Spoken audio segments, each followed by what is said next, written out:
Okay, sanibonani. So today sitawenda cash flow statement, ne? But we'll only look at the first part or first note cash flow.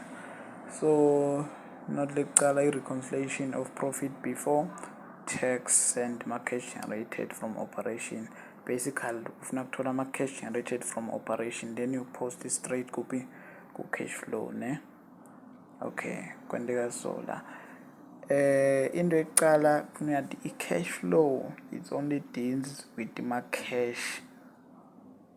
So basically we are trying to look i-cash flow yale company ukuthi like ihamba njani ma-inflows nema-outflows.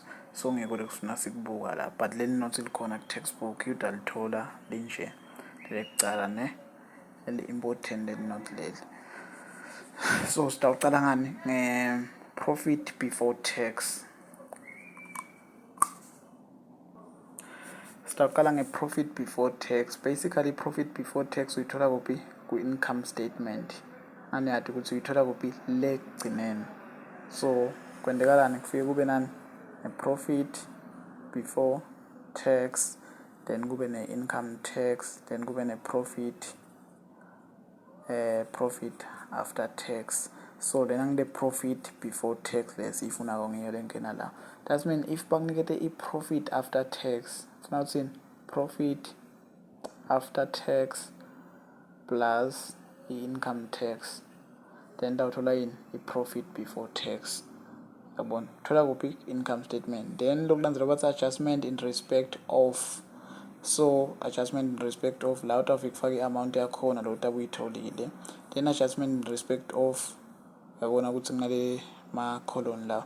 Then i-depreciation uyithola kuphi?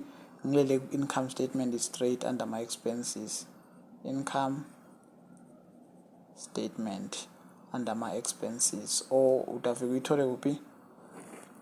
Lapha ku what do you call fixed asset notes. So le depreciation yale total yalama assets, yabona, le depreciation yale total yalama assets. Ngalana sifike senanjani? Asifika income statement sifike i-depreciation ye-total yama-assets senanjani? Sayi-subtract, ne? Then la siyayi-add, siyi-addela ne-depreciation i-non-cash item. So reason yakhona kuthi non-cash item angisitestila ngani ngema-cash la. So i-non-cash item, so sitry kwenta njani ukuthi sibuyisele i-non-cash item kuphi la, cause sifike sayi-subtract, yabona. Then kune-interest paid. Interest paid i-interest expense.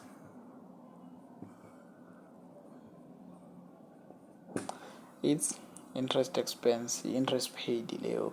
So that does mean if bakutshele ukuthi kune-loan, then 100,000 loan, then at 12% maybe that means le 100,000 times 12%, then thola le interest kuyodependa ukuthi kunema-months yini kumbe kanjani, but ngiloyithola kuphi? Ku-income statement ngiyo le, yabona. So kuthiwa fake i-amount,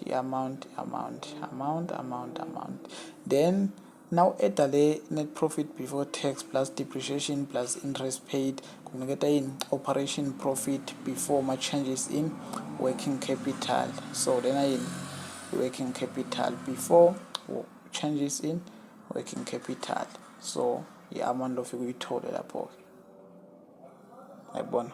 Then sita la bathini le is changes in working capital. Ngani la bathi operating profit before changes in working capital, then sesikuyo ke the changes in working capital. Changes in working capital uyithola ngokuthi u-add lama amount lawa. So this is the important part le, important ukuthi uyade le part le, cause lento le yendeka la if ungayadi utawudibana nenkinga, le amount utayithola la itaba wrong, yabona. Then kwekucala kuba ne-inventory, ne? Lama leti nangileti sikuthola ku balance sheet kune-inventory. So i-inventory is either increaser kumbe decreaser, yabona. So kwendeka kanjalo. Let's say une-inventory yakho at the beginning una 200 we-inventory kuphi at the beginning of the year, then at the end of the year una 300 we-inventory at the end. Shoks basically kwendeka leni la at the beginning bole nyalo bona le 200 nyalo sona 300 i-inventory. Shoks i-inventory yakho kwendeka leni i-increasile, kute i-increase i-inventory kwendeka leni, that mean uthenge i-inventory ngani at the beginning bona le, at the end una le.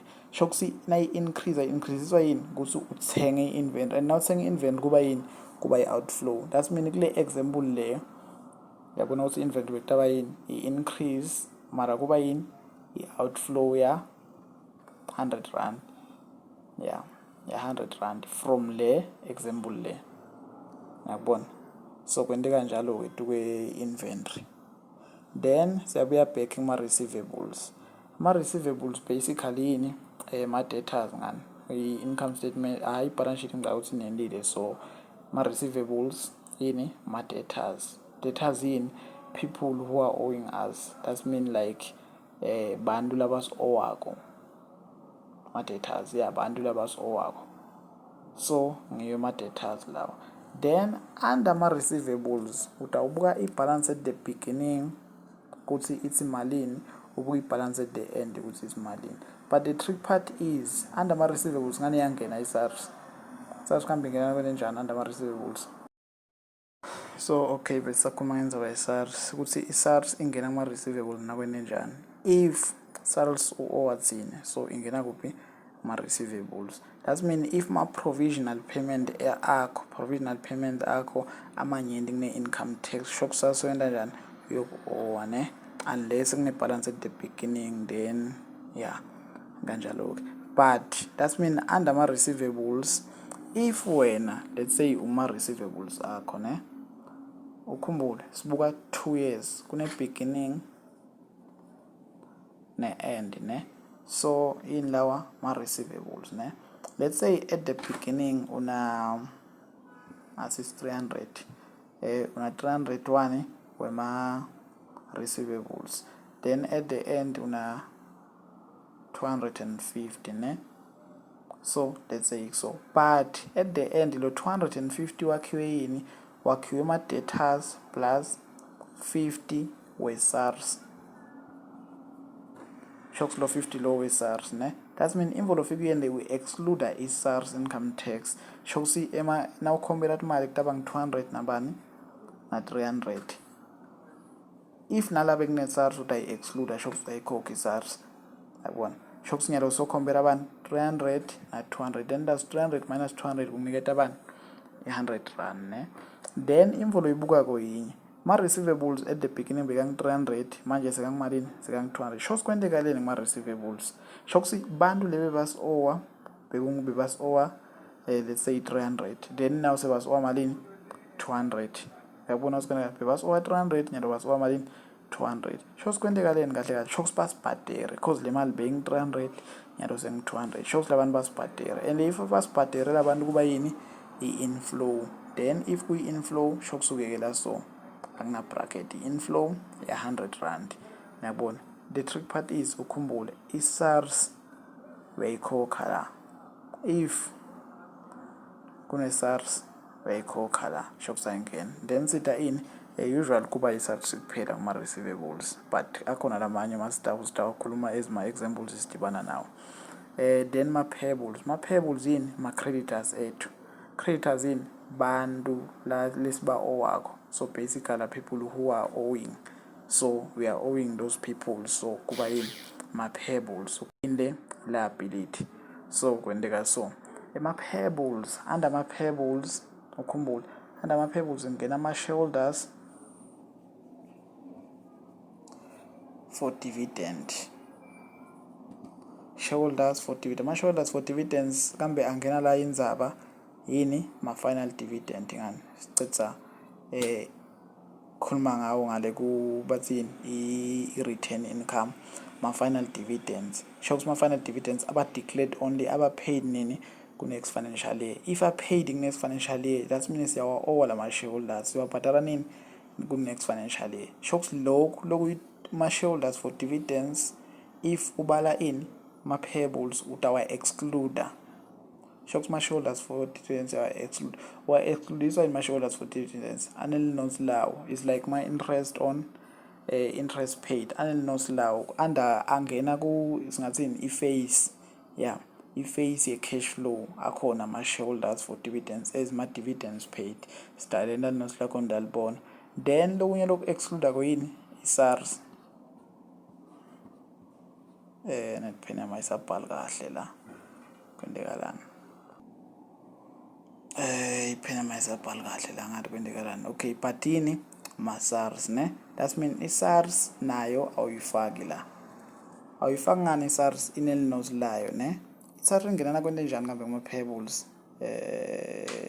Ngicabanga ukuthi if uyente kahle i-balance sheet yakho yakhumbula, i-SARS ingena if we are owing SARS, sho ukuthi ima-payables, if kuyi-SARS payable sho ukuthi we are owing SARS, yangithola, sho ukuthi sowa SARS imali. That's mean ama-provision ethu abe mancane kunani kune-income yethu, kunale income tax le basi-charge yona, cause ma-provision kule amount ukuthi zama kwenta njani kwehlisa lesikweletu sethu ku-SARS. Before SARS wasitshela ukuthi kwentekalani, si-owa malini. Sho ukuthi if sehlisa isikweletu sethu maybe sathini, sathi sasehlisa thina sabhadara 200 rand kulo mnyaka, sibhadara 200 rand ma-provision, kube ne-first provision, second provision, then i-200 rand ne.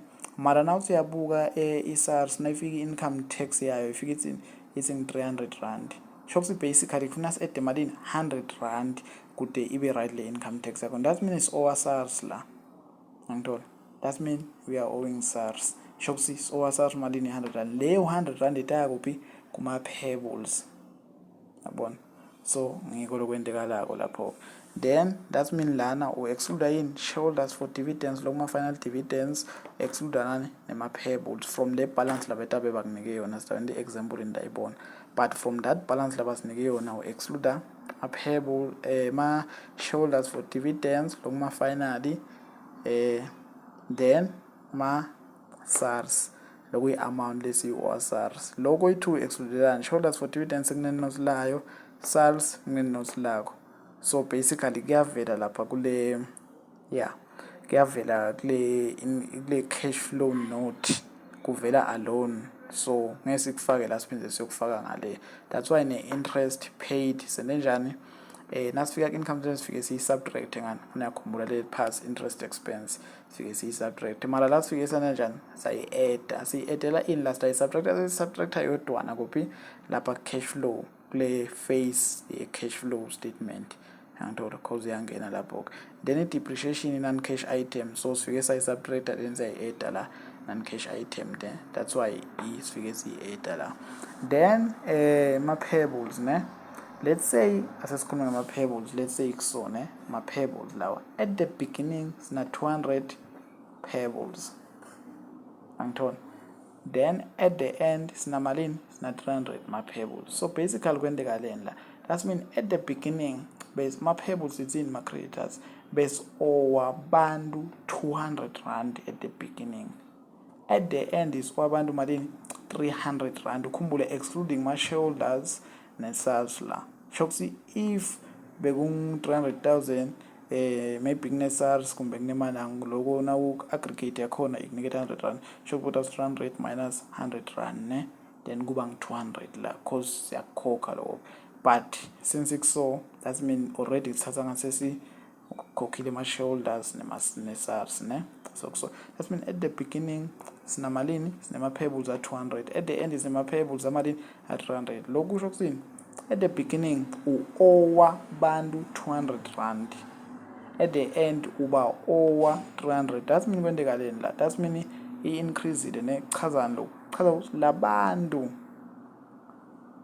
ngathini, labantu boba owa 200 rand waboleka 100 rand lo extra, then lo 100 rand lo extra yakunika abantu 300 rand. That's why at the end so owa bantu 300 rand. Ungabuki lokhu i-extra then usaba owa labantu kanjani, bheka kusini le amount being 200 nyalo saying 300. That mean le mali kwentekaleni ikube i-inflow ngani ye-100 rand, because basinikete 100 rand, sho ukuthi i-inflow yamalini ya-100 rand. Sho ukuthi nawufika la kodwa ufika ubhale kusini 100 rand, nawufika la kodwa ubhala ini 100 rand wani we-inflow, uyakubona. So kwente kanjalo-ke. Then nawuthi negative 100 rand plus 100 rand plus 100 kuniketa malini 100 rand ne. Pen yami sodayifuni manje, nangathi ngipen.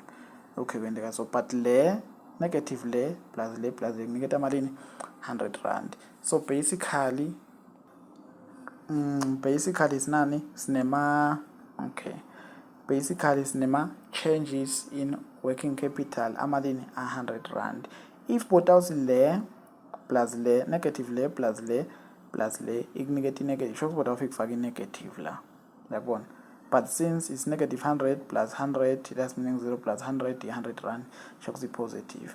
Then nasofika sofuna yini ama cash generated from operation, sho ukuthi utawuthi operating profit before changes in working capital plus working capital, then kuniketa le amount le at the end, yabona.